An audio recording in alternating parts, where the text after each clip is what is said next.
Assalamualaikum warahmatullahi wabarakatuh.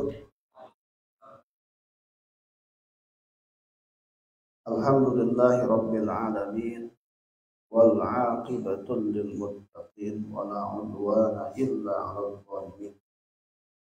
Asyhadu an la ilaha illallah wahdahu la syarika lah wa asyhadu anna Muhammadan abduhu wa rasuluh al-mab'uts rahmatan lil alamin. Amma ba'd, katakan yang insyaallah dirahmati oleh Allah. Mari kita bersyukur kepada Allah atas limpahan nikmat yang Allah senantiasa selalu berikan kepada kita. Bersolawat kita kepada Nabi kita Muhammad Sallallahu Alaihi Wasallam. Semoga senantiasa tercurah kepada keluarganya, para sahabatnya, dan kepada kita semua insyaallah. Hadirin rahimakumullah, pada pagi hari ini insyaallah dan berlanjut terus di sebuah serial ya. Kita akan membahas serial fikih minoritas. Kenapa disebut fikih minoritas? Jadi fikih ini memang bukanlah fikih yang dia itu ada di zaman klasik, katakan seperti itu. Akan tapi karena fikih ini adalah sebuah produk hukum, fikih itu produk hukum yang sumbernya itu dari Al-Quran, Sunnah, dan sumber yang primer lainnya seperti ijma misalkan, dan cara menyaringnya atau menghasilkan hukum itu melalui beberapa keilmuan yang mendukung. Salah satunya adalah usul fikih. Maka dia berkembang gitu ya. Fikih itu berkembang. Kenapa? Karena biar bisa menjawab tantangan zaman yang ada. Misalkan di zaman itu tidak ada pembahasan tentang apa hukum keluarga berencana misalkan. Maka kemudian muncul kajian-kajian tentang hukum tersebut berdasarkan nas-nas yang ada atau dalil-dalil yang ada.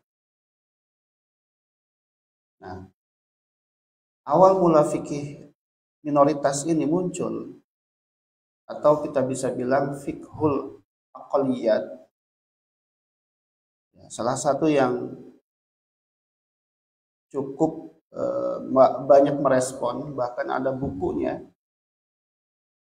ya, ditulis oleh Al-Allamah, beliau sudah mendahului kita, adalah Dr. Yusuf Al-Qaradawi ya. Ketika beliau banyak menghadapi persoalan-persoalan yang dihadapi oleh kaum muslimin di negara-negara barat misalkan, yang mereka tinggal di negara yang Islamnya sangat-sangat minim atau minoritas. Ya. Oleh sebab itu, saya kira sangat menjadi penting pembahasan ini harus disampaikan di sini. Tapi tidak semua persoalan fikih nanti kita bahas, ya, walaupun nanti dalam tanya jawab sangat terbuka.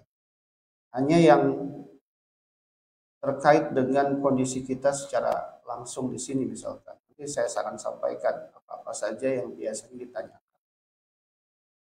Ya. Jadi sekali lagi adalah sebuah kebutuhan. Fikih minoritas ini adalah sebuah kebutuhan terkhusus buat kita yang tinggal di negara yang minoritas muslimnya.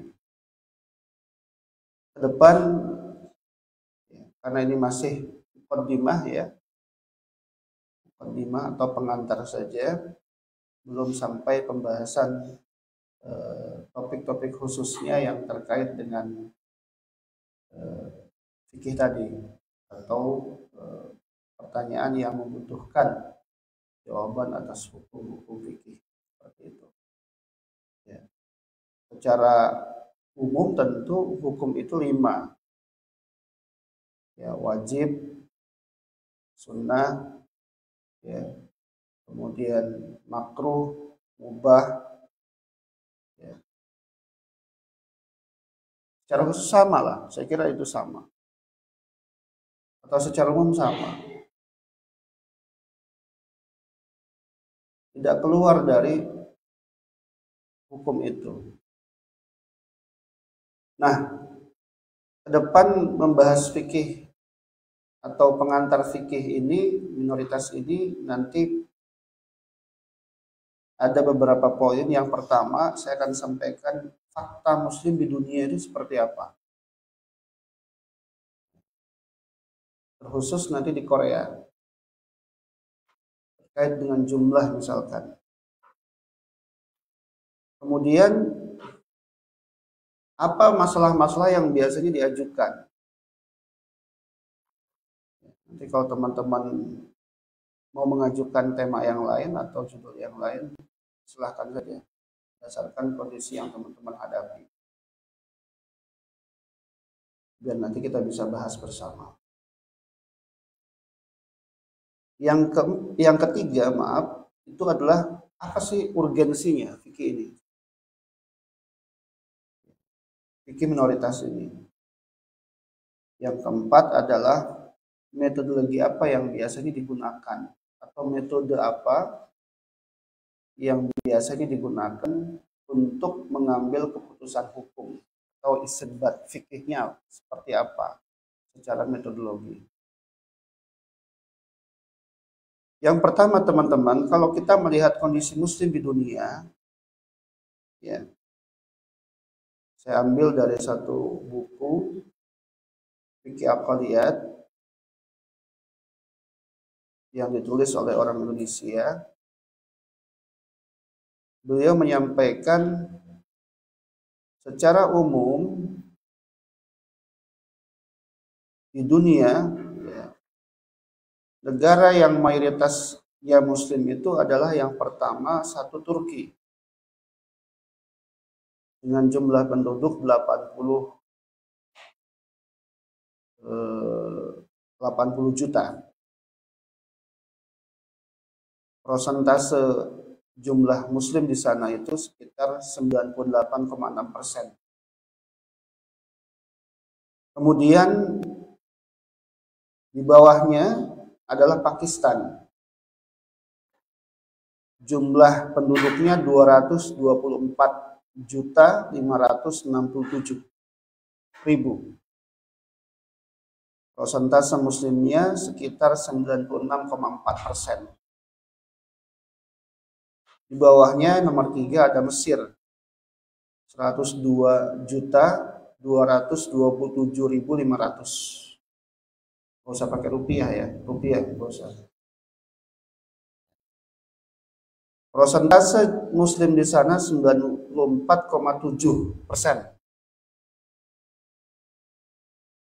Teman-teman jangan melihat dari jumlah penduduk kita lebih banyak misalkan nanti, tapi melihat dari persentase muslimnya yang ada di negara tersebut. Keempat, ini ada data yang berbeda mungkin di tempat yang lain, tapi saya dapatkan di sini yang keempat, Bangladesh. 171.146.000. Nah, persentase muslimnya itu 90,4%. Jadi lebih banyak nanti dari Indonesia. Indonesia dari sisi jumlah penduduk melebihi negara-negara tadi, tapi posisi mayoritas muslimnya nomor 5. Indonesia itu 271 juta, data lama, ya mungkin sekarang sudah lebih, 280-an. 349.889. Persentase muslim di kita itu 87,2%. Ya. berarti selalu mengalami penurunan jumlah muslimnya,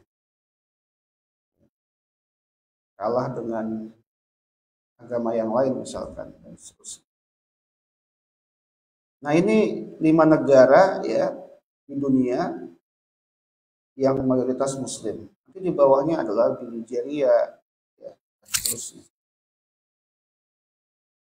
Kemudian 5 negara dengan minoritas muslim. Ada Amerika yang jumlah penduduknya melebihi negara kita 336 juta. 307.000. Persentase muslimnya hanya 0,9%. Kemudian Australia 26.167.600, muslimnya jauh lebih banyak, 2,6%. Cina, ini data lama sepertinya. Nah, Cina juga baru pecah lagi. Ini 1 miliar jumlah penduduknya. 1.411.390.000. Persentase muslimnya sekitar 4%. Di bawahnya ada negara Belanda 17.225, ya, 17.225.700. Persentase muslimnya 5%. Di bawahnya yang kelima Jerman 82.740.900. Persentase muslimnya sekitar 5%. Bagaimana dengan Korea? Korea itu ya, data yang kami peroleh, perkembangan Islam di Korea sekitar 0,1%. 0, kecil sekali.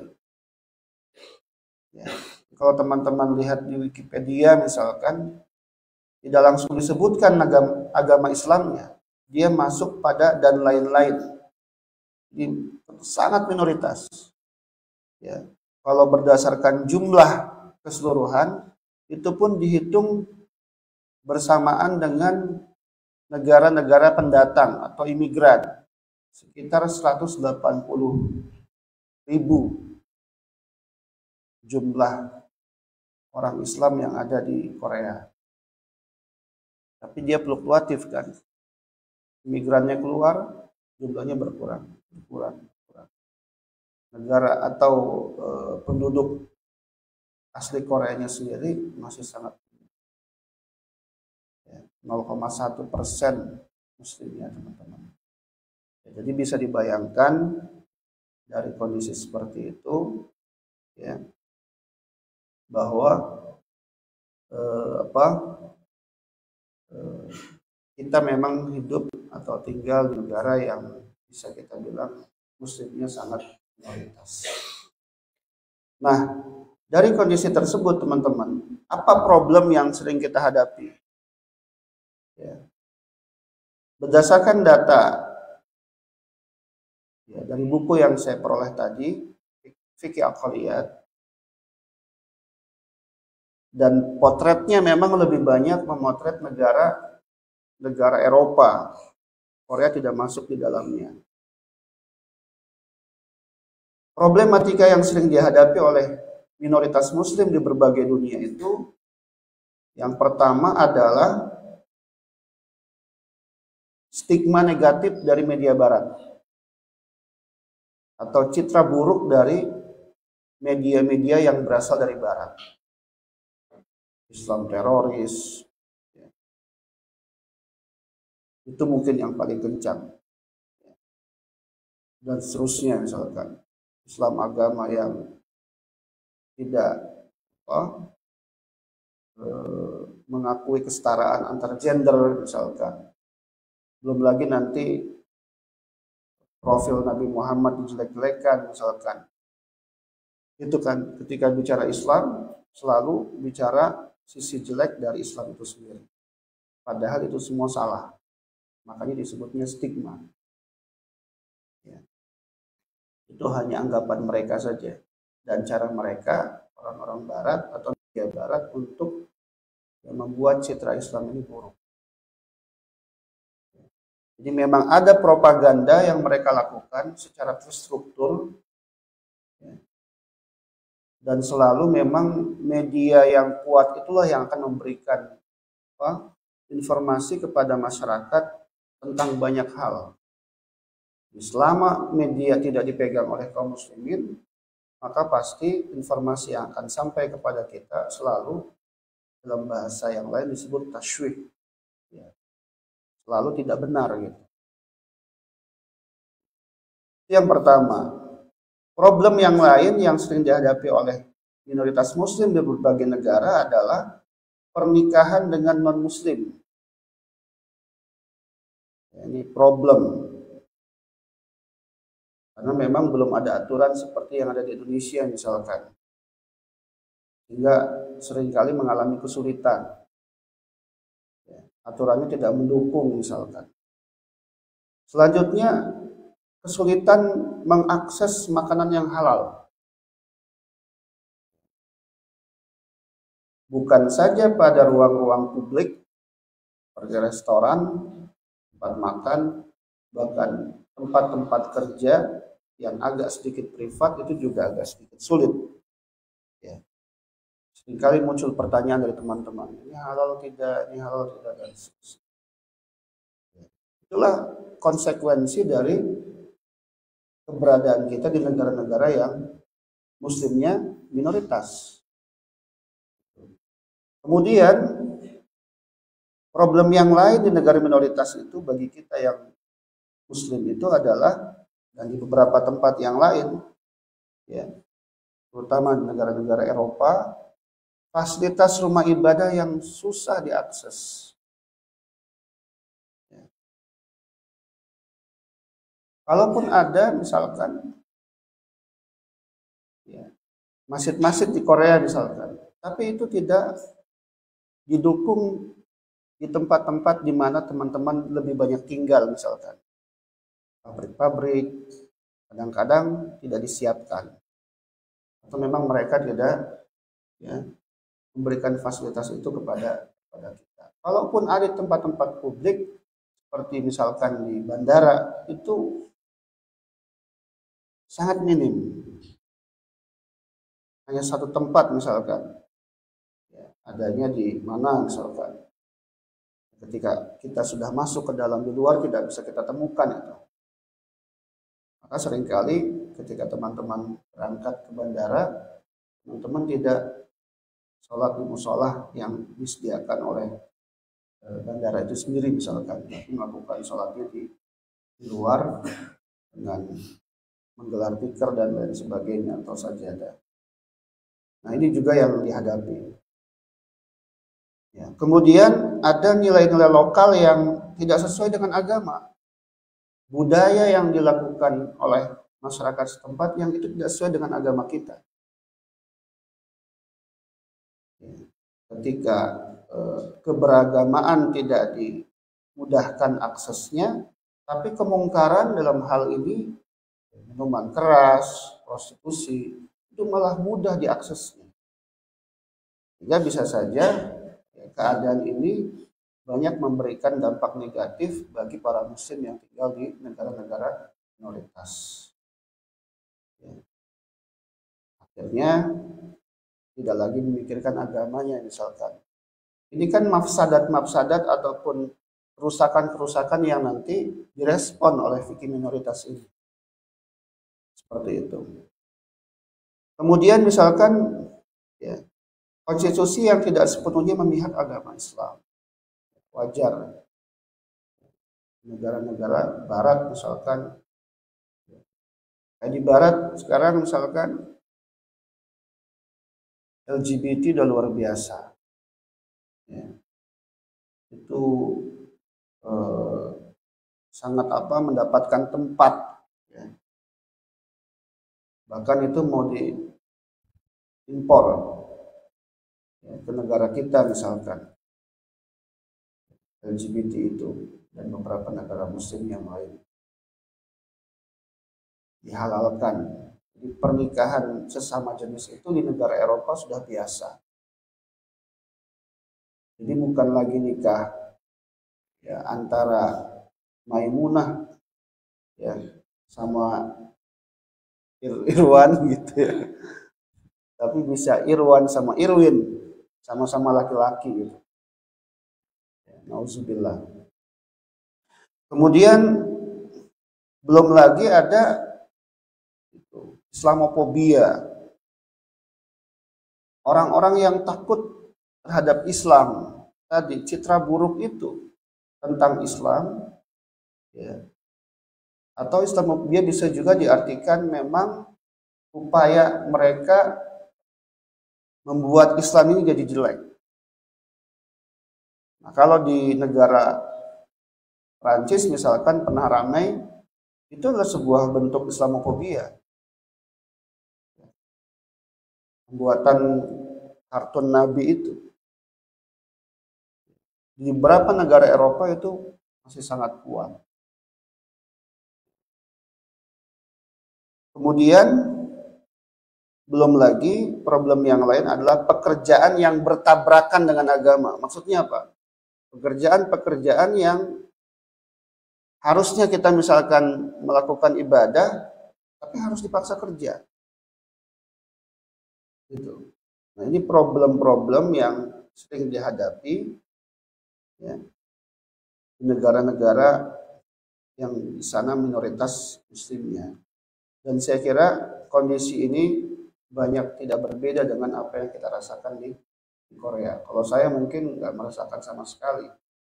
Ya, terjadi di masjid gitu kan. Ya, jadi nggak pernah merasakan hal-hal tersebut. Tapi mungkin sisi yang lain ada yang ketika keluar masjid, misalkan bagaimana interaksi saya dengan non-muslim di sini, itu terasa ada hal-hal yang berbeda terkait kultur yang kita rasakan di negara kita dengan Korea ini. Ya. Misalkan awal-awal datang ke Korea, terasa betul kalau di Indonesia itu hubungan antara interpersonal ataupun tetangga dengan tetangga, masyarakat sekitar begitu ramah dan lain sebagainya, tapi di Korea tidak. Ya, misalkan itu yang cukup terasa. Nah, maka ya saya coba turunkan itu. Ya, dan ini mungkin nanti akan jadi topik kita ke depan. Ya,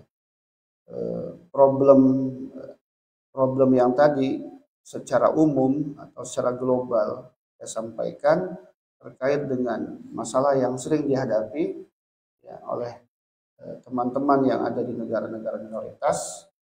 Ya. Nah, kalau kita turunkan menjadi sebuah tema, yang pertama nanti teman-teman, insya Allah ya, bisa saja dibahas secara urut atau dibahas tidak urut nanti. Ya. Yang pertama, masalah yang sering diajukan dan ini memang kalau bisa dibilang gini teman-teman, ini awalnya menjadi buku, awalnya mau dibikin sebuah buku, ditulis sama saya. Setelah saya mendapatkan bank ya atau bank soal ya, mendapatkan kumpulan persoalan-persoalan yang dituliskan pada saya. Saya waktu itu saat ngobrol dengan ketua KMI ya, tentang buku yang saya pernah tulis dan beliau menawarkan, Ustadz tolong tulis buku fikih yang dihadapi oleh teman-teman yang ada di Korea. Kata saya itu menarik, kata saya sangat menarik. Dan akhirnya saya bilang kalau begitu tulis aja tema-temanya apa saja atau apa saja masalah-masalah yang saya ditanya. Tulislah beberapa dengan sedikit tambahan dari saya, terkumpul semuanya ada 20 masalah.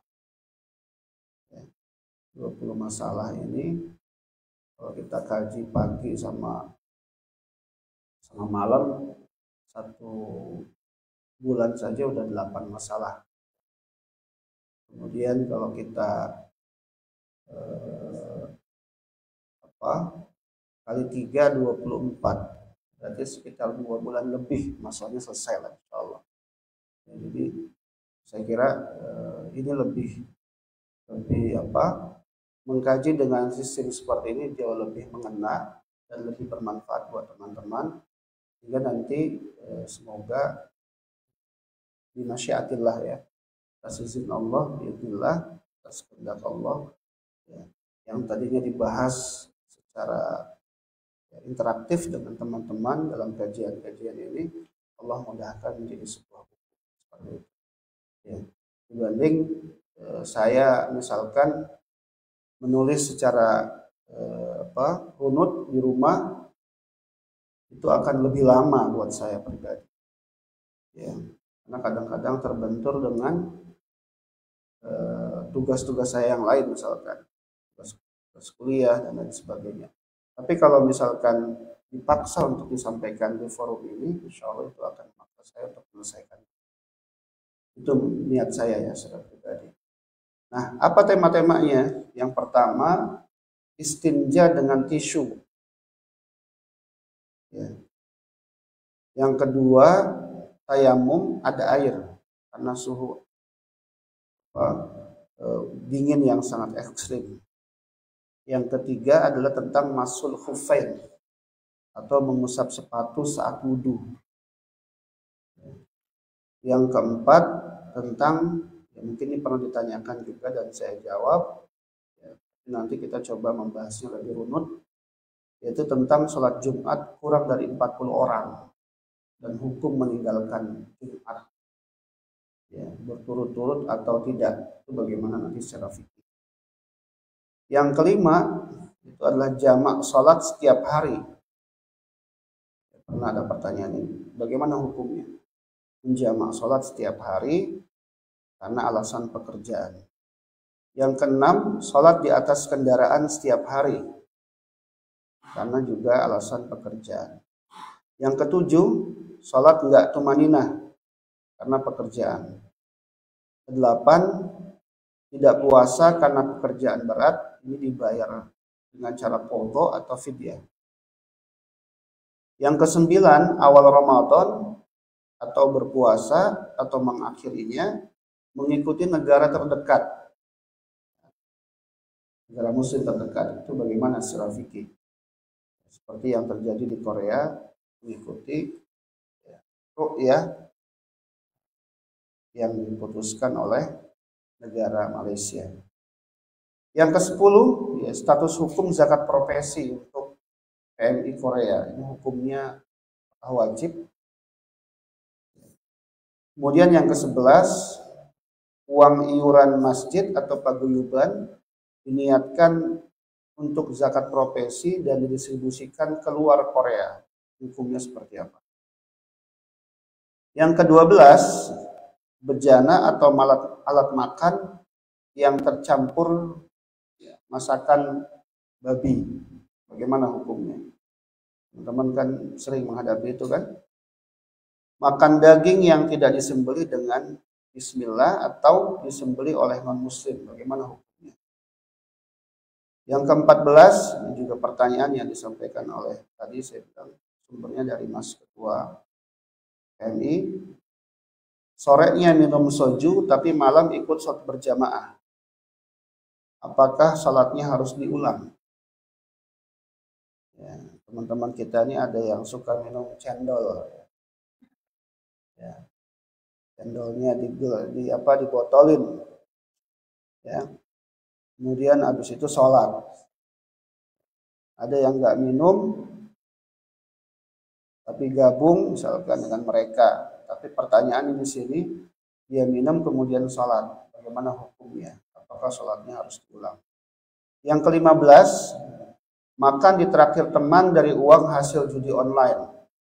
Loto, apa namanya? Bapak? Oh, loto. Pernah masang ya Pak? Yang ke-16, ini juga pertanyaan mungkin yang muncul di benak teman-teman. Ini disampaikan kepada saya, hukum onani ya karena hubungan jarak jauh dengan pasangan. Yang ke-17 ya, tidak pulang saat orang tua meninggal di negara asal. Apakah ini termasuk bentuk kedurhakaan terhadap orang tua.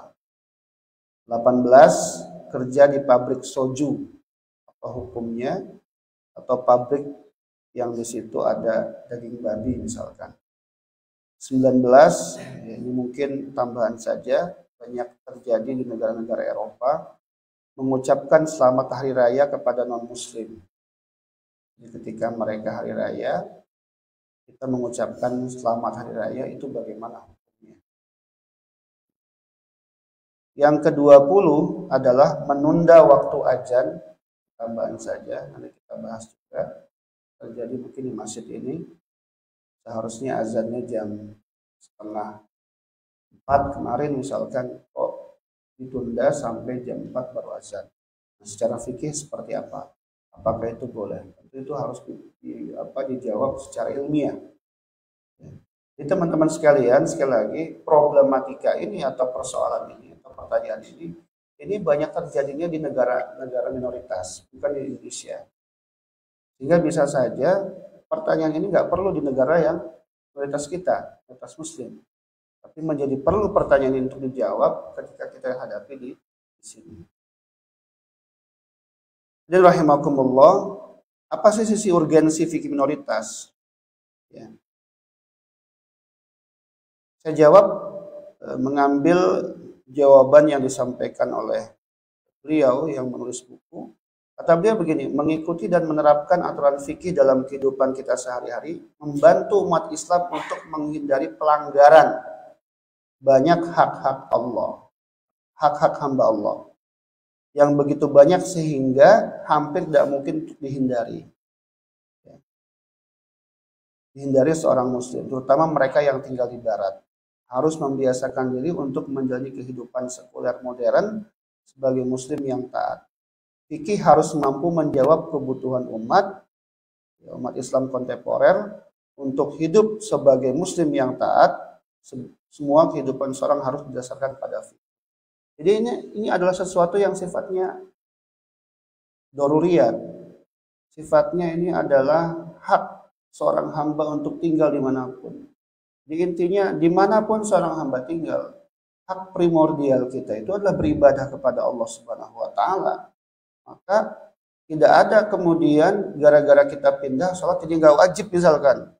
Tidak ada ceritanya gara-gara kita pindah negara yang di tempat minoritas muslimnya, di tempat yang lama kita diharamkan untuk makan babi, kemudian di sini dihalal misalkan. Nah, menjadi penting kita membahas ini karena nanti agama itu bisa hadir dimanapun.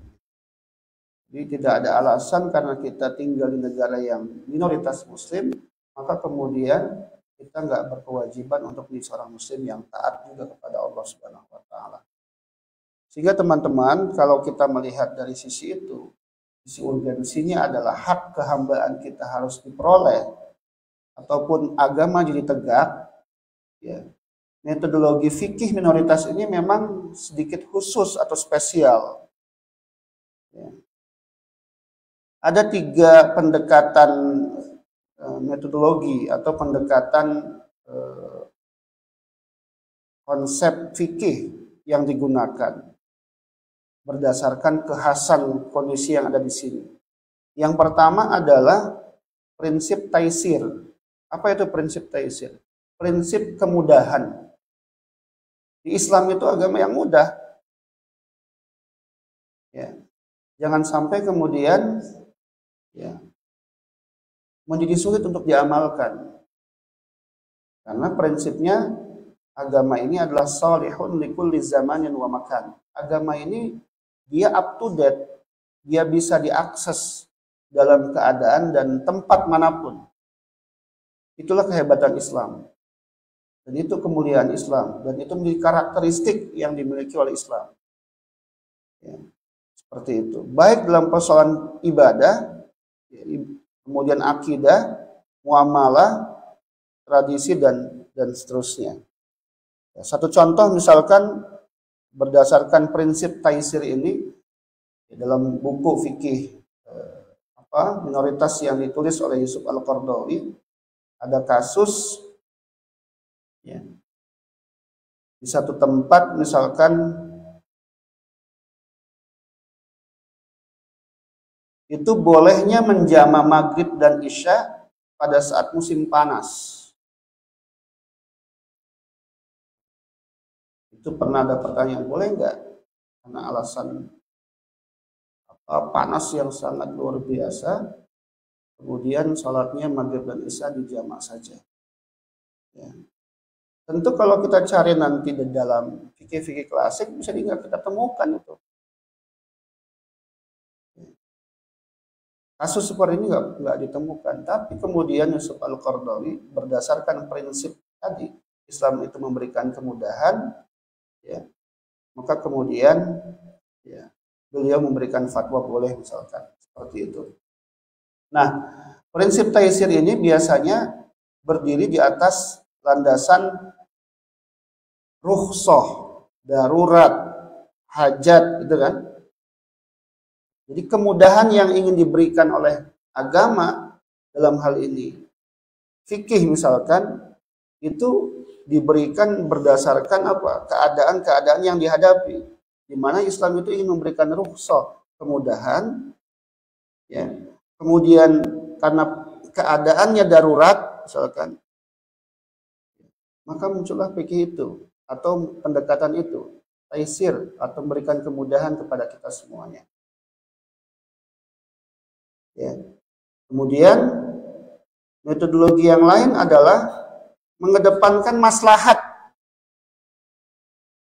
Ya, maslahat, sisi maslahat dibanding mafsadatnya.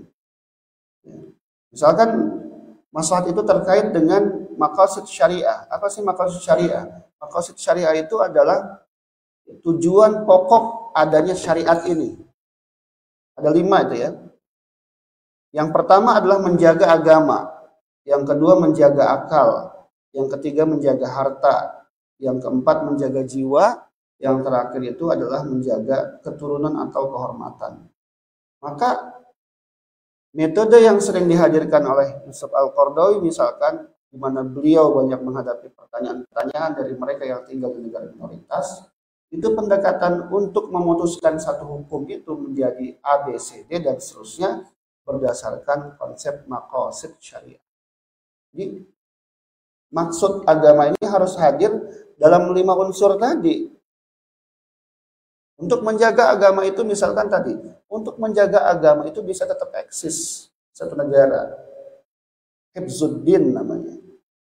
Agar kemudian ya menjaga akal manusia misalkan. Agar kemudian menjaga harta manusia, jiwa, keturunan atau kehormatan dan sebagainya. Nah, ini yang sering digunakan ya di dalam memutuskan atau istinbat hukum terkait pertanyaan-pertanyaan yang sering muncul tadi secara kasus spesial tidak dihadapi oleh mereka yang tinggal di negara mayoritas. Di Indonesia kita nggak sulit tuh cari makan halal, nggak sulit mau sholat. Baru berapa kilometer udah ada musola lagi misalkan. Dan setiap ruang-ruang pabrik di situ ada apa, tempat bekerja, rata-rata juga pasti bahkan restoran-restoran ya yang kecil ataupun yang besar seringkali menyiapkan tempat ibadah. Jadi sebenarnya nggak ada kesulitan. Tapi kalau di negara-negara yang seperti ini sangat sulit, sehingga perlu satu ya, pendekatan yang berbeda yang di dalam fikih muncul istilah fikih minoritas ini. Saya kira itu teman-teman sekalian ya untuk mengawali pengantar kita pembahasan ke depan. Insyaallah mulai pertemuan yang akan datang kita bahas satu-satu. Dan tapi kalau memang teman-teman ada ajuan pertanyaan bahas pada pekan selanjutnya, saya sangat terbuka biar nanti kita bisa bahas sama-sama. Jadi biar diskusi ini berdasarkan kebutuhan teman-teman kita. Ya, seperti itu. Bahkan jika ada pertanyaan dari saya cukupkan. Ya, mohon maaf atas segala kekurangan. Afu minkum, wallahu muwaffiq ila aqwamit thoriq. Assalamualaikum warahmatullahi wabarakatuh.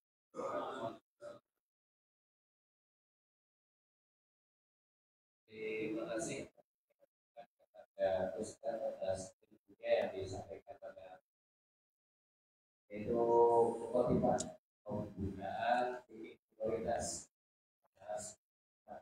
Untuk teman-teman yang ingin bertanya bisa alat-alat. Ya, 1-2 pertanyaan silakan. Ada lagi 2 dari Mas Budi. 2 cukup ya.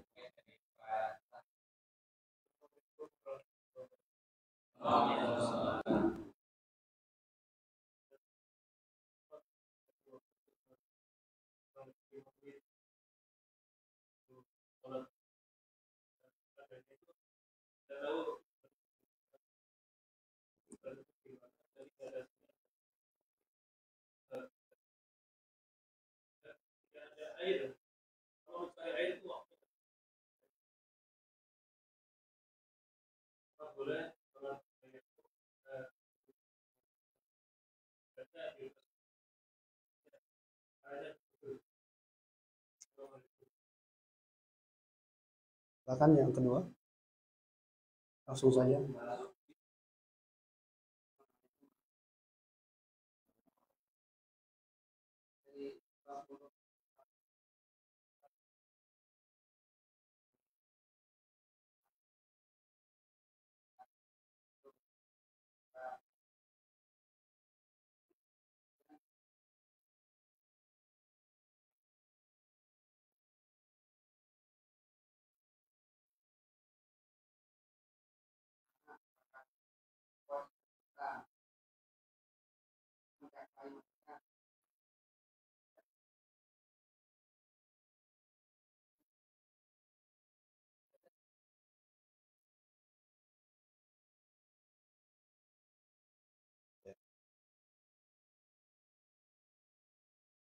Baik. Ya. Pertanyaan yang disampaikan oleh kawan kita tadi sama Mas Cahyo ya, kemudian Budi. Yang pertama, bagaimana hukum sholat ya ketika tidak diketahui arah kiblatnya. Secara prinsip memang ya tadi menghadap kiblat itu bagian dari syarat sah sholat. Dan itu sudah ada ketentuannya misalkan. Tapi di beberapa kondisi misalkan ya tadi kita tinggal di negara yang mungkin juga bukan muslim ya, sehingga sulit kita juga untuk menanyakan dan seterusnya. Bisa jadi kalau kita bertanya malah nggak boleh sholat. Bagaimana ini? Yang pertama, susah akses. Kemudian akses yang lain misalkan ada kemudahan sekarang itu pakai ya alat aplikasi misalkan dan seterusnya, itu pun ternyata nggak ditemukan. Maka bagaimana kita sholatnya? Sudah sholatnya ya, kita menghadap ke tempat atau ke kiblat yang kita yakini. Fasamma wajhullah, maka hadapkanlah wajahmu kepada Allah Subhanahu wa Ta'ala. Mana yang kita yakini? Karena memang bukan kecerobohan dalam hal ini, bukan kesengajaan untuk tidak menghadap kiblat. Karena faktor lain yang membuat kita tidak bisa mengarah ke tempat yang semestinya sesuai dengan syariat itu sendiri. Kemudian pertanyaan yang kedua, bagaimana dengan tayamum? Ya, karena waktu yang tersedia sangat tidak memungkinkan, ya, pakaian yang digunakan juga menyulitkan dan seterusnya.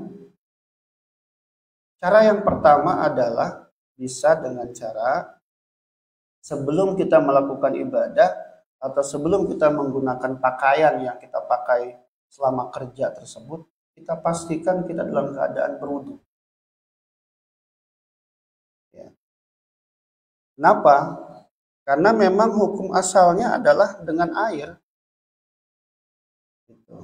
Ya, hukum asal toharoh itu adalah dengan air.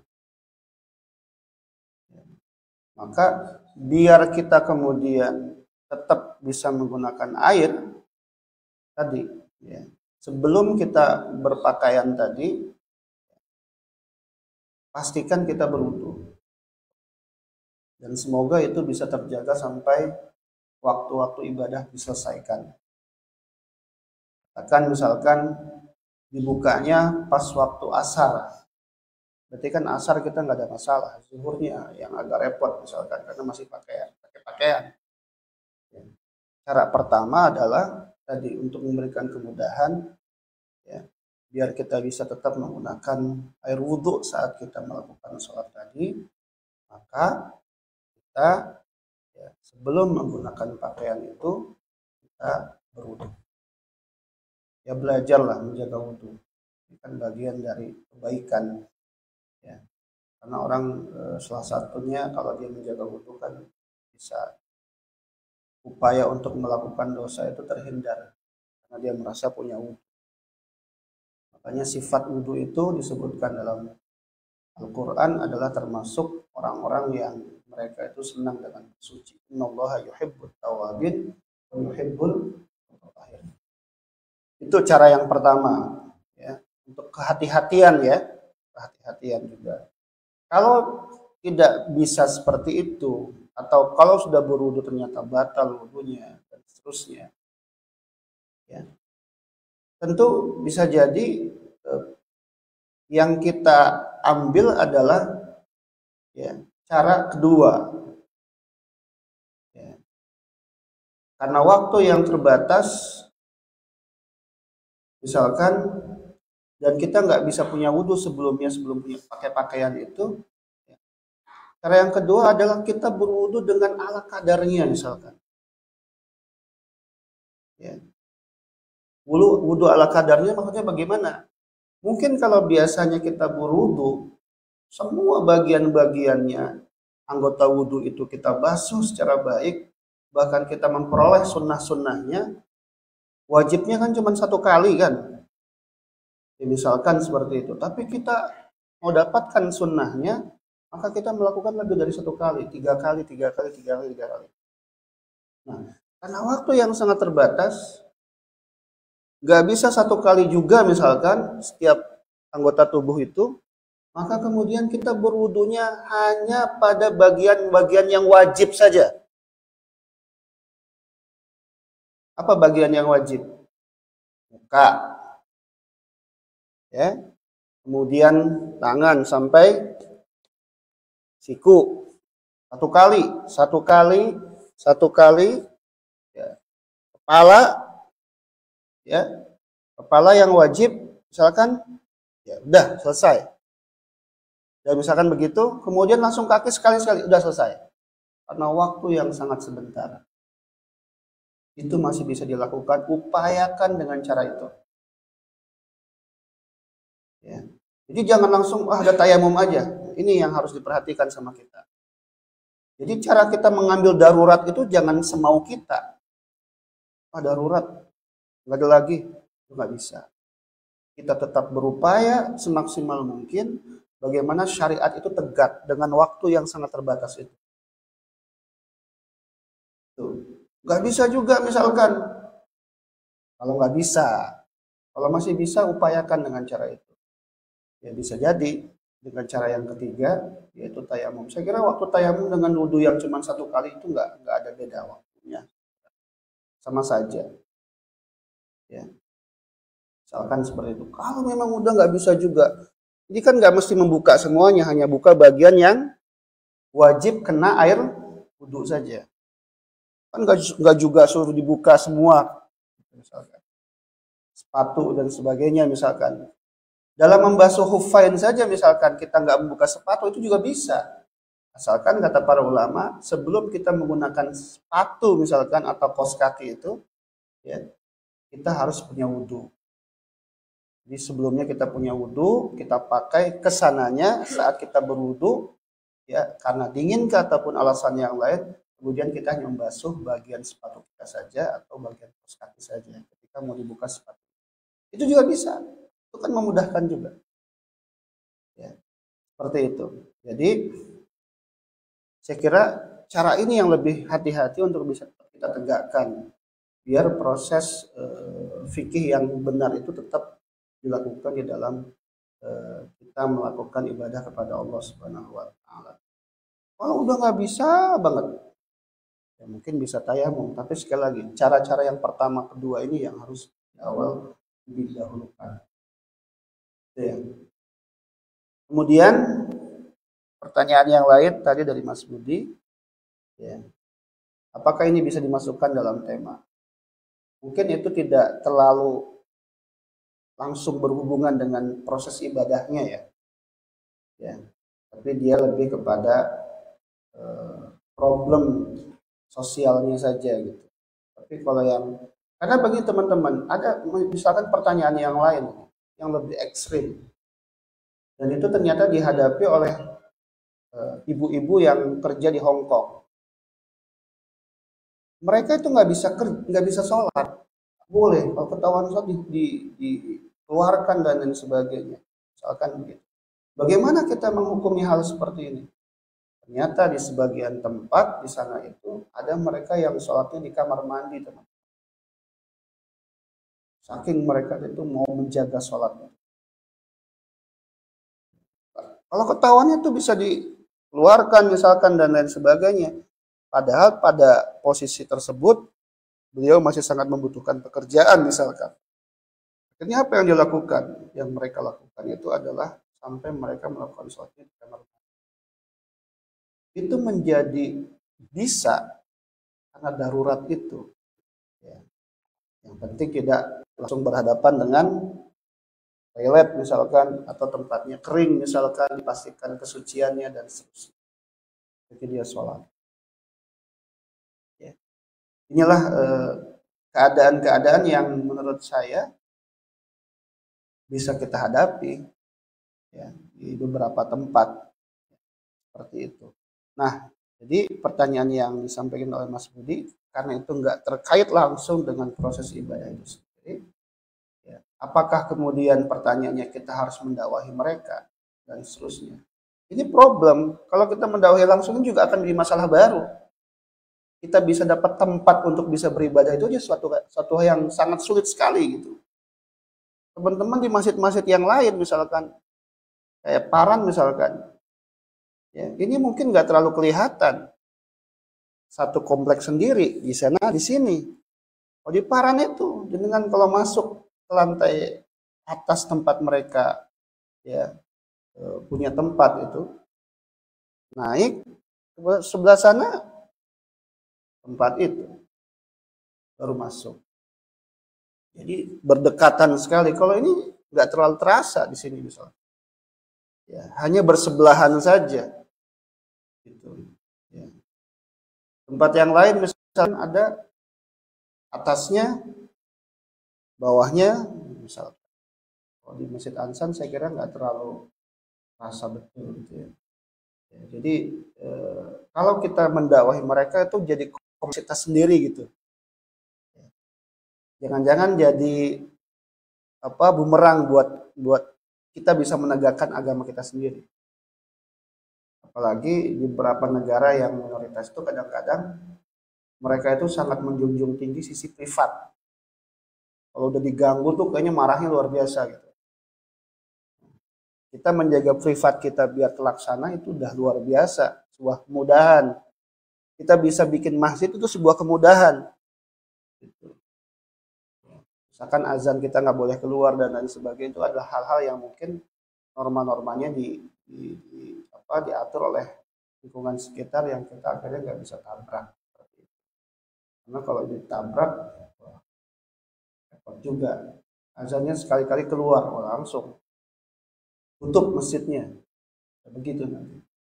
Jadi ini sudah sebuah kemudahan yang luar biasa ya buat beberapa tempat yang bisa mengakses tempat ibadah dengan cara sewa kah atau cara ya permanen kah. Ya beberapa tempat jumlah masjid di Korea itu yang dibangun oleh teman-teman Indonesia itu 60-an. Ini angka yang luar biasa, itu belum termasuk mereka yang bukan dari Indonesia, Uzbekistan, Bangladesh. Ya. Jadi semakin mudah sebenarnya kita mengakses tempat ibadah seperti itu. Walau alam bisawab, karena waktu yang batasi kita semuanya, insya Allah kita ketemu ke pertemuan-pertemuan selanjutnya dengan pembahasan tema-tema yang tadi saya sebutkan. Ya, tadi saya sampaikan bisa saja tema ini dibahas secara urut, bisa saja tidak. Nanti berdasarkan kebutuhan. Ya, semoga ini bisa menjawab keresahan, kegundahan teman-teman di dalam menjaga keimanan ataupun ketakwaan negara yang mayoritas muslim ini. Assalamualaikum warahmatullahi wabarakatuh.